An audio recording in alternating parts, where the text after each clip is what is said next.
Welcome to the deep dive. Today, we're jumping into a really compelling book. It's called Paradoxical Sajid, An Islamic Apologetic Journey, written by Arif Azad.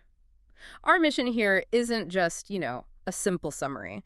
We want to explore how this book tackles some pretty complex questions. Think of it as a kind of shortcut if you're looking for a deep, logic-based take on faith.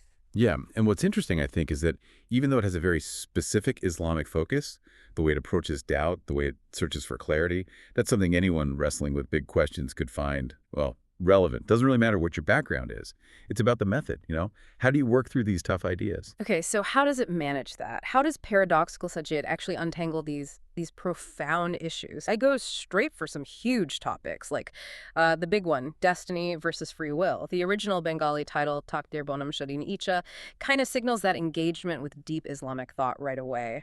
How does a book even start to tackle such a massive, seemingly contradictory idea? Well, that's where the logic-based part comes in.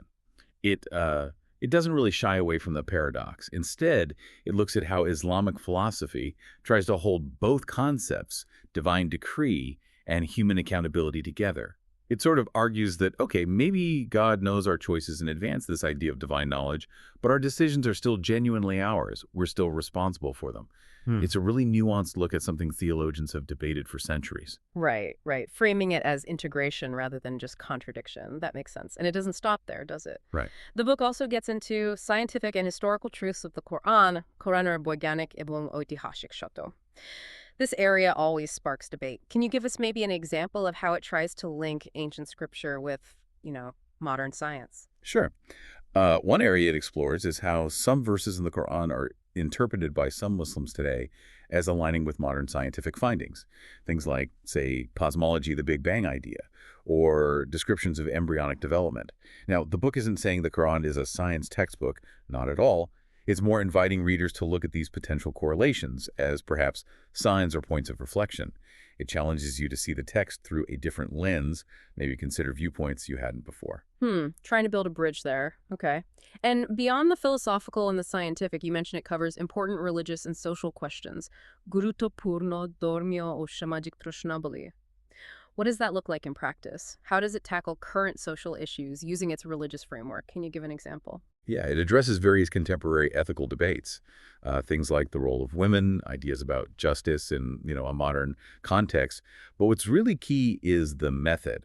When we say logic-based, it's not just proof texting. It's about building arguments, often from philosophical first principles. It directly engages with skeptical points, with counter-arguments. It aims to provide rational justifications, not just assert theological points. I see. So it's trying to meet doubt head on with reasoned arguments. Exactly, and that connects directly to who the book is for. It's explicitly recommended for anyone standing in conflict and doubt, especially people maybe confused by anti-faith questions they've heard. It positions itself as a path for discussion, an opportunity to instill self-confidence. Okay, so for you listening right now, if you're looking for answers to Islamic questions, but specifically through this kind of rigorous, argument-driven approach, then the Paradoxical Sajid series sounds like something that should probably be on your radar. It offers that structured path for discussion and maybe a way to build confidence when facing tough questions. Definitely. And it's worth noting a second volume apparently expands the scope even more. It goes deeper, broadens the field of discussion, essentially becoming its own standalone text while building on the first. It suggests this isn't just a one-off answer book, but more like a continuous journey of exploration. It's quite a promise the author makes. It might open the door to your unknown. Yeah.